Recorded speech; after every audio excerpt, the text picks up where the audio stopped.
বাংলা স্বাধীন করো, স্বাধীন করো বাংলাদেশ বাংলাদেশ বীর বাঙালির অস্ত্র ধরো। বাংলাদেশ স্বাধীন করো।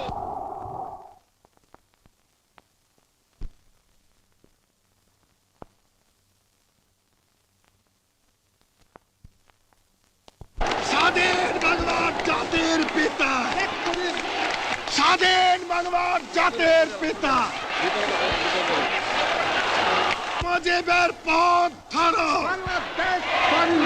মুজিব ভাই এসে গেছেন, তাকে আপনারা স্লোগান দিয়ে অভিবাদন দেন। শেখ মুজিবের পথ ধরো, বাংলাদেশ স্বাধীন করো, মুজিব ভাইয়ের পথ ধরো। বাংলাদেশ স্বাধীন করো, পাটের মাঠে তৈরি করো, বাংলাদেশ স্বাধীন করো, বীর বাঙালি অস্ত্র ধরো, বাংলাদেশ স্বাধীন করো। বীর আপনারা জোরে স্লোগান ধরেন, আমার দেশ তোমার দেশ, বাংলাদেশ বাংলাদেশ, আমার দেশ তোমার দেশ, বাংলাদেশ বাংলাদেশ, স্বাধীন করো, স্বাধীন করো, বাংলাদেশ স্বাধীন করো।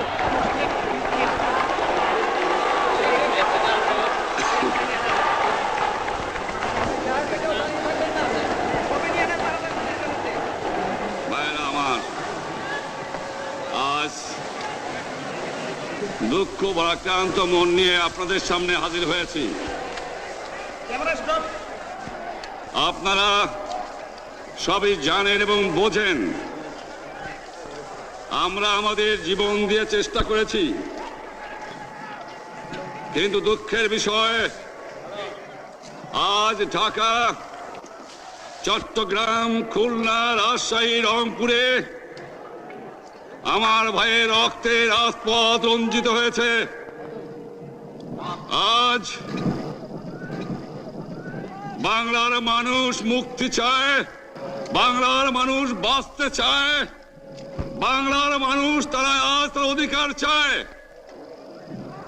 কিন্তু দুঃখের বিষয়, আজ দুঃখের সঙ্গে বলতে হয় 23 বছরের করুণ ইতিহাস, বাংলার অত্যাচারের, বাংলার মানুষের রক্তের ইতিহাস, 23 বছরের ইতিহাস, মুমূর্ষ নরনারীর আর্তনাদের ইতিহাস, বাংলার ইতিহাস, এদেশের মানুষের রক্ত দিয়ে রাজপথ রঞ্জিত করার ইতিহাস।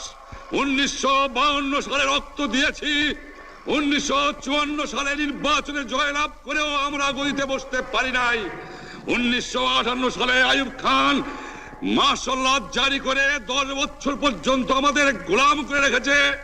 1967 সালে 6 দফার আন্দোলনে 7ই জুনে আমার ছেলেদের গুলি করে হত্যা করা হয়েছে। 1969 আন্দোলনে আইয়ুব খানের পতন হওয়ার পরে যখন ইয়াহিয়া খান সাহেব সরকার নিলেন, তিনি বললেন দেশে শাসনতন্ত্র দেবেন, গণতন্ত্র দেবেন, আমরা মেনে নিলাম। তারপরে অনেক ইতিহাস হয়ে গেল, নির্বাচন হলো। আপনারা জানেন দোষ কি আমাদের? আজকে আমি প্রেসিডেন্ট ইয়াহিয়া খান সাহেবের সঙ্গে দেখা করেছি, আপনারা জানেন, আলাপ আলোচনা করেছি। আমি শুধু বাংলার নয়, পাকিস্তানের মেজরিটি পার্টির নেতা হিসাবে তাকে অনুরোধ করলাম 15 ফেব্রুয়ারি তারিখে আপনি জাতীয় পরিষদের অধিবেশন দেন। তিনি আমার কথা রাখলেন না, তিনি রাখলেন ভুট্টো সাহেবের কথা। তিনি বললেন প্রথম সপ্তাহে মাসে হবে, তিনি মানে নিলেন।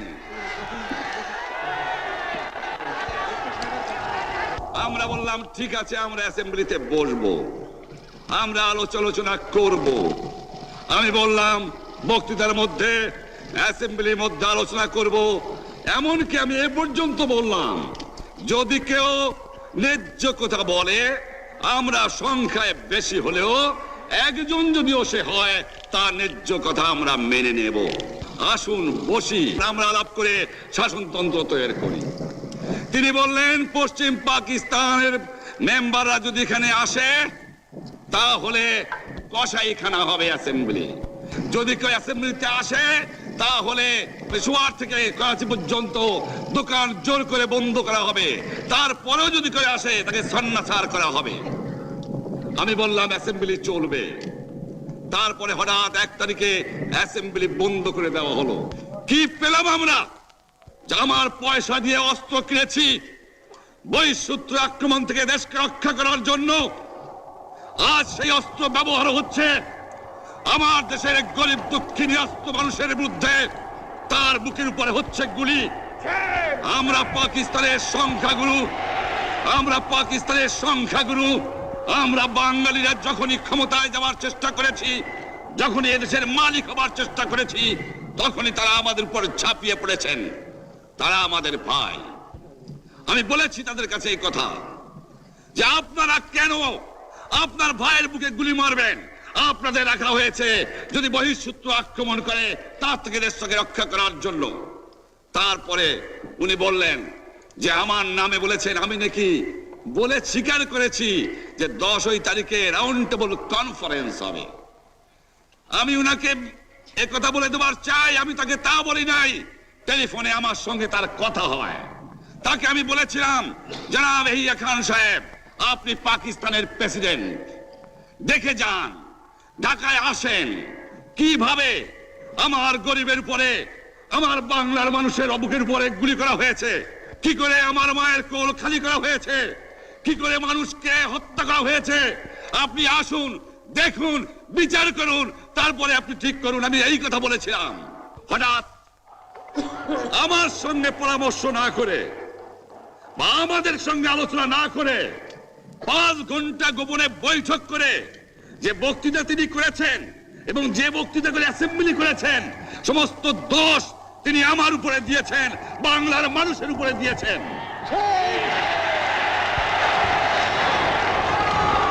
আমি পরিষ্কার মিটিংয়ে বলেছি যে এবারের সংগ্রাম আমার মুক্তির সংগ্রাম, এবারের সংগ্রাম স্বাধীনতার সংগ্রাম। আমার 25 তারিখে অ্যাসেম্বলি কল করেছে, রক্তের দাগ শুকায় নাই। আমি 10 তারিখে বলে দিয়েছি যে ওই শহীদের রক্তের উপর দিয়ে পাড়া দিয়ে আরটিসিতে মুজিবুর রহমান যোগদান করতে পারে না। অ্যাসেম্বলি কল করেছেন, আমার দাবি মানতে হবে। প্রথম, সামরিক আইন মার্শাল ল উড্র করতে হবে। সমস্ত সামরিক বাহিনীর লোকদের ব্যারাকে ফেরত দিতে হবে। যেভাবে হত্যা করা হয়েছে তার তদন্ত করতে হবে। আর জনগণের প্রতিনিধির কাছে ক্ষমতা হস্তান্তর করতে হবে। তারপরে বিবেচনা করে দেখব আমরা অ্যাসেম্বলিতে বসতে পারবো কি পারবো না। এর পূর্বে অ্যাসেম্বলিতে বসার, আমরা অ্যাসেম্বলিতে বসতে আমরা পারি না। জনগণ সে অধিকার আমাকে দেয় নাই। ভাইরা আমার, তোমরা আমার উপর বিশ্বাস আছে? আমি প্রধানমন্ত্রিত্ব চাই না, আমরা দেশের মানুষের অধিকার চাই। আর যদি একটা গুলি চলে, আর যদি আমার লোকের উপর হত্যা করা হয়, তোমাদের উপর কাছে আমার অনুরোধ রইল, প্রত্যেক ঘরে ঘরে দুর্গ গড়ে তোলো। তোমাদের যা কিছু আছে তাই নিয়ে শত্রুর মোকাবেলা করতে হবে। এবং জীবনের তরে রাস্তাঘাট যা যা আছে সবকিছু আমি যদি হুকুম দেবার নাও পারি, তোমরা বন্ধ করে দেবে। তোমরা আমার ভাই, তোমরা ব্যারাকে থাকো, কেউ তোমাদের কিছু বলবে না।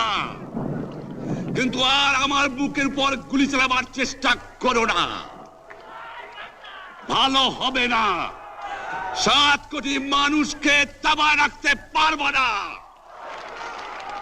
আমরা যখন মরতে শিখেছি তখন কেউ আমাদের দবাতে পারবে না। যে পর্যন্ত আমার এই দেশের মুক্তি না হবে, খাজনা ট্যাক্স বন্ধ করে দেওয়া হলো, কেউ দেবে না। তবে অনুরোধ করছি, আপনারা আমাদের ভাই। আপনারা দেশকে একেবারে জাহান্নামে ধ্বংস করে দিয়েন না।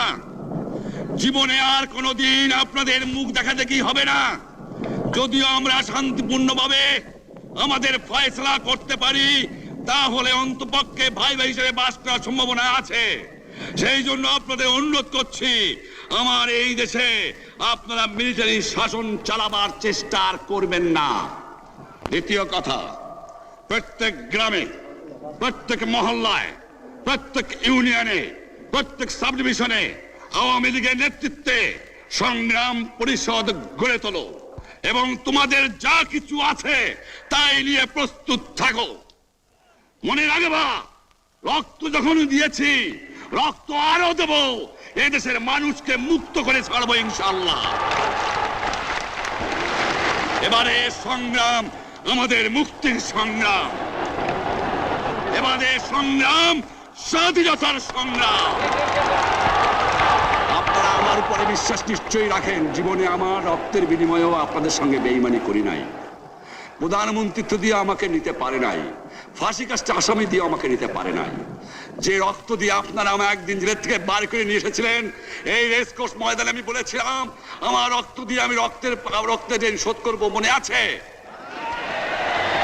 আমি রক্ত তোমার জন্য প্রস্তুত। আমাদের মিটিং এইখানেই শেষ। আসসালামু আলাইকুম। জয় বাংলা।